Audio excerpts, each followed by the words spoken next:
আগামী ১৯ মে বার্ষিক ডেভেলপার সম্মেলন আয়োজন করতে যাচ্ছে মার্কিন প্রযুক্তি প্রতিষ্ঠান গুগল। তার আগেই ১২ মে এক ভার্চুয়াল শোর আয়োজন করে তারা, যেখানে দেখানো হয় নতুন প্রযুক্তির এক ঝলক।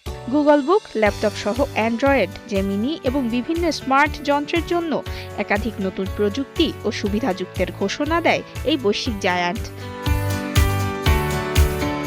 আয়োজনের সবচেয়ে আলোচিত ঘোষণা ছিল গুগল বুক। জেমিনি নির্ভর নতুন প্রজন্মের ল্যাপটপটির প্রধান আকর্ষণ ম্যাজিক পয়েন্টার। কৃত্রিম বুদ্ধিমত্তা চালিত এই কার্সরটি কোনো লেখা বা ছবির উপর রাখলেই আসবে প্রাসঙ্গিক পরামর্শ।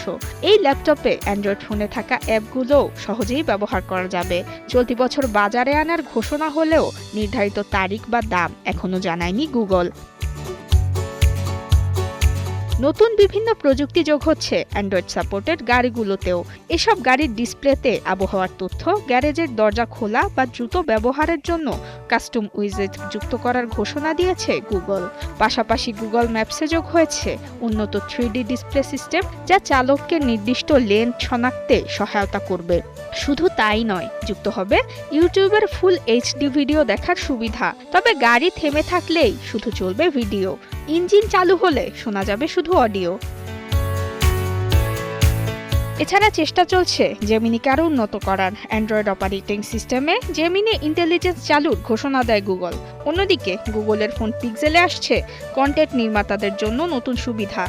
স্ক্রিন রিঅ্যাকশনস নামের এই ফিচারের মাধ্যমে ব্যবহারকারীর মুখের অভিব্যক্তি ও ফোনের পর্দার দৃশ্য দুটিই একসঙ্গে ধারণ করা যাবে। ফলে কন্টেন্ট নির্মাণ আগের তুলনায় আরও সহজ হবে। নুসরাত মৌমি, ৭১।